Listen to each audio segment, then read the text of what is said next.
Hey guys, welcome. I'm Christian Acosta. Now here we're going to be taking a look at some of the most shocking and impactful criminal cases that happen in Hollywood. And to kick off, the story behind the story, we have María Celeste Arrarás joining us today, our first guest, to premiere all of this. What a way to kick off. I mean, majorly. Now, the reason that you're here today is because we're going to be talking about El Secreto de Selena. It's the book that you've written and the investigation behind that. And everything that happened in her life in the months previous to her death that were so important and fundamental to understanding why she was killed. Correct. Now, truthfully, some people may be looking at it like, what does María Celeste have to do with this, right? Oh my so God. I think it's important that we take a look, before we get into all of that, right? First off, you're a TV icon, right? You're a living legend, of news, Spanish language television. Look, I work in television and I admire you. If I achieve 10% of what you've achieved, I'd be content. I really did my homework in this case. I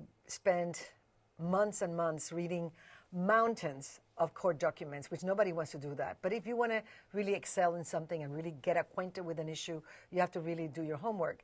And I studied everything that was in those court documents, which I found a lot of things that nobody ever knew about because nobody likes to read. And I also spoke to the district attorneys, I spoke to the state attorneys, I spoke to the attorneys for the defense, eyewitnesses, jurors, people that were close to Selena, the murderer, of course, and her father.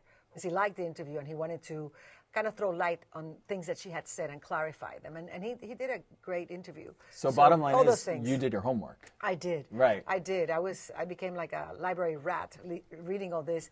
And I was also doing the entire trial, interviewing detectives, policemen, everybody that had anything to do with this case. And it was in that manner that I was able to put together the pieces of this very complicated puzzle. Because originally everybody thought this was a black and white issue, but it was really more complex. Absolutely. Now, you, again, as I've mentioned, are an icon of television. You have a career that spans decades, right? We all know you from Telemundo's El Rojo Vivo. This was almost like a little after the beginning of your career, we could say, a little bit after. Right? It was like in the early beginnings. Early stages, right? I was already established. I already had a very successful TV show. Right. And it was doing great, and it was seen in 15 Latin American countries and in the U.S. coast to coast. And it was one of the top shows. But I wanted to do something that really showed the world that I was a real journalist, a serious journalist. Because we used to have a show in which we had a translucent table, always with miniskirts, crossing the legs. And I didn't want to be like a bimbo reading out of a teleprompter, right. Nothing further from the truth. Mm-hmm. I wanted to show that I had a brain and that I was very prepared to do something serious. And this was the great opportunity. This was it. This was it. Gotcha. So what do you think led you up to that? Like, what qualities did you feel like you had that set you up for this moment? The first one was coincidence. I was in the right place at the right time, even though it was the wrong time for our beloved Selena. Right. When she was shot, I was in the newsroom, and that day I had gone earlier. So nobody else, none of the other anchors that worked along with me in the network were present. It was just me. So when they say that she was shot in the newsroom, I was the first one to go and sit down and give the news. And then I came back again shortly after to give another news brief. And while I was talking about what we knew up till then, through the IFB, my producer said she's dead. Right. So I had to literally live say the news that was so impactful. Now, on our next episode, we're going to dive deeper into that because I want to go into that majorly and, discuss what exactly happened, what was going on through your head. It was an unforgettable day. Absolutely.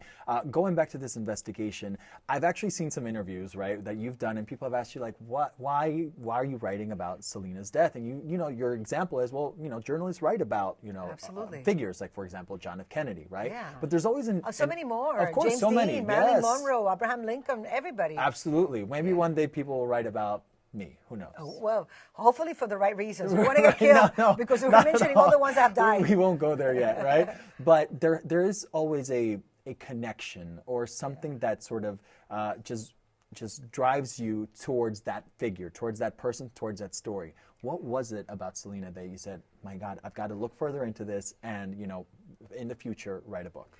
Well, what I saw in the story was that it was so existentialist in the sense that everybody has a goal, everybody has dreams, and we all fight for them, and we all work hard to achieve them.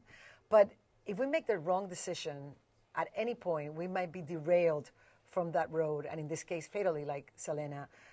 So her end, because she made the wrong decision. She trusted Yolanda Saldívar, even though people that were very close to her for a long time had been telling her that this woman was no good news, that she was bad news.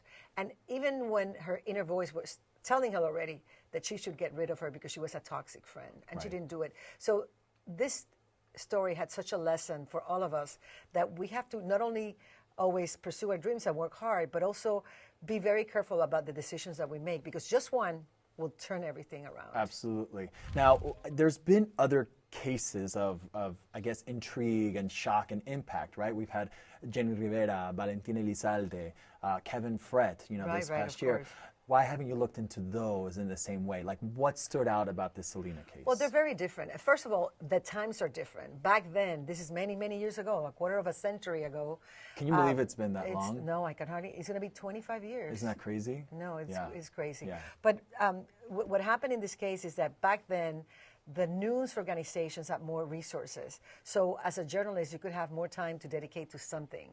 Now, there have been so many cuts in the media in general, in every single news organization, that you don't have time to dedicate to go in depth. Very few newspapers can do it, but when you're in the news, in a TV show that has so many pieces of information a day, you report, and then you move on to the next one. Right. You don't have the luxury that I had back then to dedicate my time for that case. I think that's a shame. It's a big shame. Right? But some people are still being able to do it. I particularly couldn't do it. You're also boss now, no? I know, that's right. It's different. In this case, executive producer of the miniseries. There you go, exactly. Which is really, really something I wanted to do, because for me it was important, number one, to make sure that everything that I investigated so thoroughly and that I dedicated so much time to was not convoluted, or it was not changed or distorted. That was very important to me, because I wanted it to be a factual piece of work. So this book is that. That's why it's never been the object of a lawsuit. Right. And the miniseries that it's based on as well. But I also wanted to make sure that as an executive producer, I could care for every detail to make sure that Selena's memory was respected, that nothing was said or done that would throw not even the most minimum shadow of a doubt over her reputation. Right. Now, throughout this investigation, what would you say is the biggest misconception about the case? Oh, my God, I can tell you that right away. Well, about my book in particular, the biggest misconception is that people say that this was Yolanda Saldívar's version. And it's not. It's really not. isn't. I would be nuts, crazy to do a work, whether it's a book or a miniseries based on the testimony of a murderer, convicted murderer, exactly. No, that has nothing to do with it. And the other misconception is that this was a very simple case. Like I mentioned before, this was not black and white. This was a very complex case. It was like a real life TV novella, but without having to add anything to it. It had it by itself. When you were doing your research, did you have any moments where you said, those eureka moments, right, where you say, oh my gosh, I found this. When you see see the television programs and the movies, and you see, my gosh, I found this, right? Did you have that moment at all? I had many moments like that I found notes that the negotiators had been exchanging while Yolanda Saldívar was in the truck, saying that she was going to kill herself. This is basically hours after she killed Selena, and she's being surrounded by the policemen, and she doesn't want to give herself up. So they were negotiating with her, but while they were negotiating in the microphones, they were writing each other's notes on things that she was saying. So then, of course, in the miniseries and the book, you realize what that's all about. Interesting. All right, well, I think we're going to move on to that next part, right, where we're going to be discussing the day of, right, the day when you found out when all of this was going down, and, we're going to get to that on our next episode for sure. That was a tough day. Of course, yeah, we're going to be discussing that here with María Celeste Arrarás. Man, this is a good way to kick it off. Yeah. Bueno, ya saben, si les gusta lo que ven aquí presente, estamos lindos. Suscríbanse. Pero ya les hemos dicho tantas veces, suscríbanse. Aparte es que es gratis. Claro. Hoy en día nada es gratis. Tantas veces que le hemos dicho. Por favor, suscríbanse. Suscríbanse. Mira, nos lo puedo decir bien. Suscríbanse.